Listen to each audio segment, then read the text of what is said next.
berkah sholawat kepada Rasulullah. Boleh ya, sehingga jika aku punya rumah, ya Allah, aku tambah banyak bersalawat kepada Rasulullah. Itu Allah kabulkan langsung tuh kalau antum benar, karena Allah pencemburu.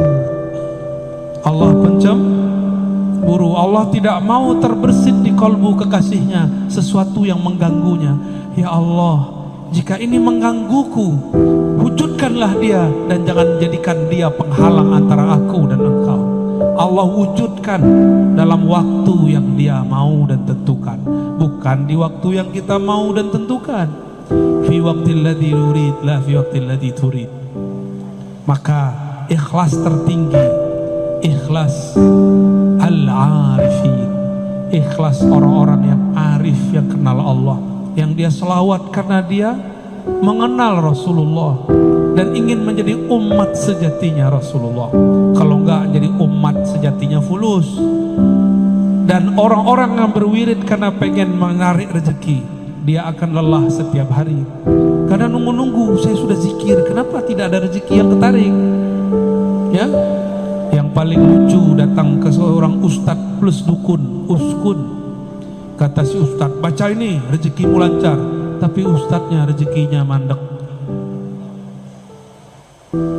Datang ke ahli zikir, ngasih sholawat supaya engkau punya mobil, dia nggak punya mobil. Main-main namanya itu ya. Itu membuat kita syak. Jangan.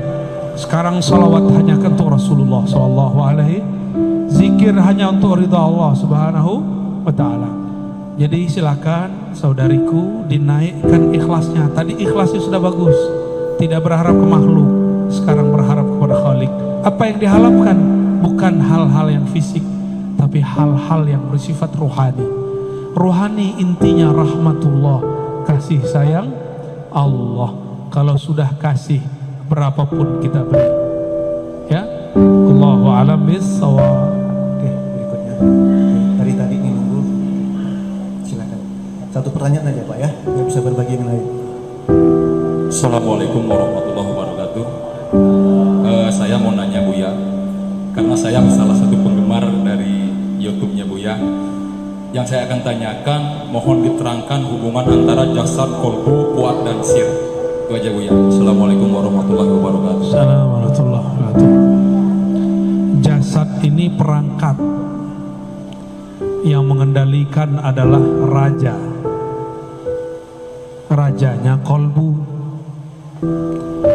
Si raja ini di dalam struktur dia memerintah, ada lagi rajanya. Ada raja di atas raja, itulah fuad. Si fuad inilah yang menggerakkan, memutuskan, kamu begini, kamu begitu. Kolbu itu berubah-ubah. Sumyal qalbu litaqallubi, disebut kolbu karena dia berubah-ubah. Tapi kalau sudah menjadi fuad, dia punya pendirian. Dia punya pendirian, ya. Dia punya yang disebut dalam bahasa Arab mauquf atau mauqif, tempat dia berpendirian. Wala taqafu ma laysa laka bihi ilm. Jangan engkau berwukuf, berpendirian terhadap yang engkau tidak punya ilmunya. Maka ilmu itu ada di fuad, karena inna sam'a wal basara wal fuada, sesungguhnya sama, basar, fuad semuanya akan ditanya, diminta pertanggungjawaban, mas'ula, ditanya oleh Allah Subhanahu wa Ta'ala. Jadi fuad ini yang membuat keputusan di dalam kolbu. Tapi si fuad bisa memutuskan karena ada otaknya. Otaknya fuad, otak dari otaknya kolbu disebut lub. Lub itu inti. Berarti apa? Inti. Maka orang-orang yang mempunyai spirit ini disebut ulul albab. Dan ini lebih tinggi dari profesor, lebih tinggi dari filsuf. Dia berbicara jauh ke depan. Maka mereka bisa memprediksi kalam-kalamnya, karena dia berbicara dengan lub, kata-katanya berlaku sampai beberapa abad ke depan. Seperti imam-imam mazhab yang 4, mereka berfatwa sesuatu yang baru cocok untuk zaman ini. Contoh, Imam Abu Hanifah mengatakan, zakat fitrah boleh dengan yang senilai dengan beras atau gandum, makanan pokok. Coba saya tanya Bapak Ibu nih, dikasih beras dan kasih fulus, pilih mana? Jujur, dikasih beras apa fulus? Matre semua ya.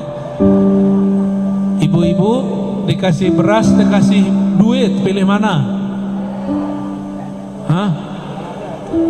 Enggak, ibu-ibu jawabnya lain. Yang ngasih beras aja lah. Suami maksudnya.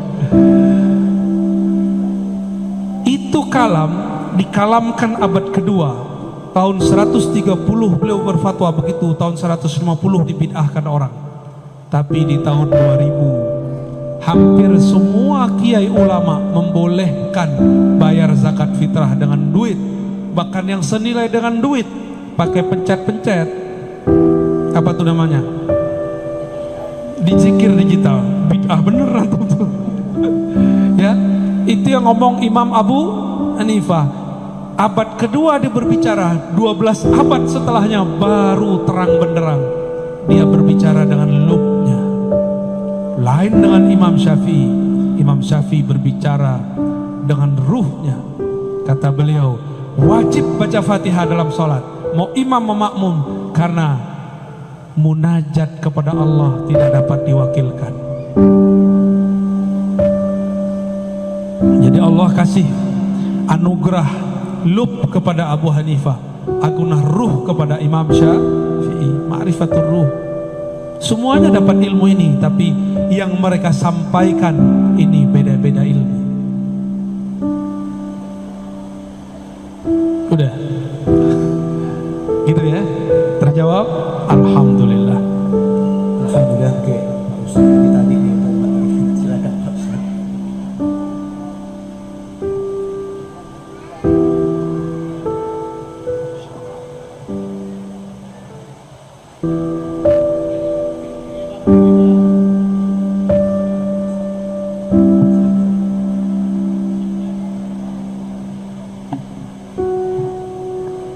Mohon izin Buya, saya mohon penjelasan ayat innan nafsa la'ammaratun bisu illa marrahima rabbi.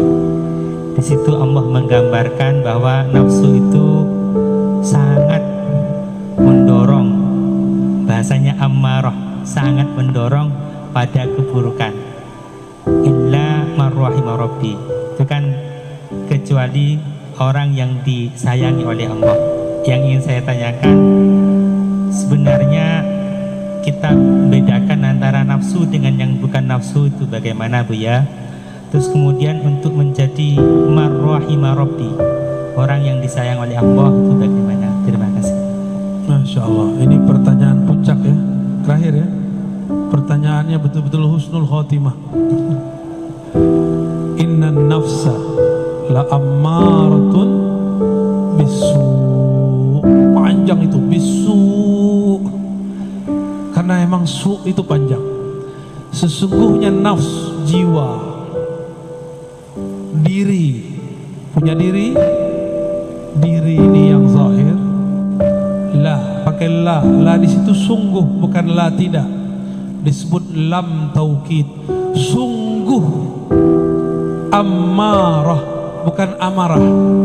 Ammarah berarti banyak memerintah, banyak mendorong, banyak mengajak kepada su. Tuh panjangan. Su artinya keburukan, keburukan, keburukan, keburukan. Dalam keburukan ada keburukan, setelah keburukan ada lagi efek dari keburukan. Maka tidak ada suatu maksiat kecuali berimbas kepada maksiat berikutnya, terus bertali-tali. Dan ini pemutusnya cuma satu, illa, kecuali man rahima rabbi, kecuali yang disayangi oleh Allah. Rahmat Allah turunnya ke dalam kolbu saat seseorang anak kecil wafat. Keluarga Rasulullah, cucunya wafat, Nabi menangis. Sahabat bertanya, jadi sahabat ini dulu kaku-kaku awalnya, Nabi lah yang melembutkan kolbu mereka. Kata sahabat ini, ya Rasulullah, apa-apa nih, kenapa engkau nangis? Ini namanya niyaha, apa arti niyaha? Meratap. Lalu Nabi mengatakan, lah bukan, ini rahmatun, itu rahmat kasih sayang. Wada Allah telah takkan, tempatkan, masukkan, titipkan, pancarkan fi qulubi man syaa min ibadih, di kolbu-kolbu yang dia kehendaki. Kau tidak dapat, aku dapat, maksud Rasulullah.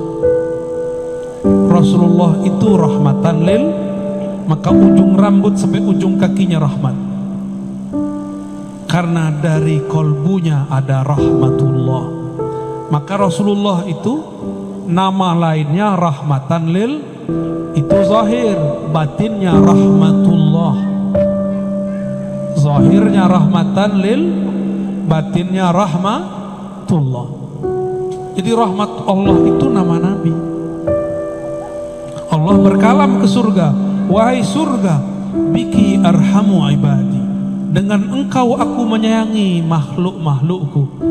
Dan surga hanya dibuka dengan jari-jari Rasulullah, fingerprintnya Rasulullah. Nabi taruh tangannya, terbukalah 8 pintu surga, terbukalah semuanya.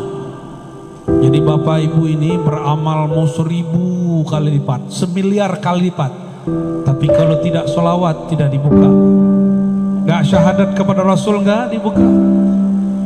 Karena surga hakiki ada di kolbu Rasulullah. Baiti jan, bait di situ bukan rumah fisik,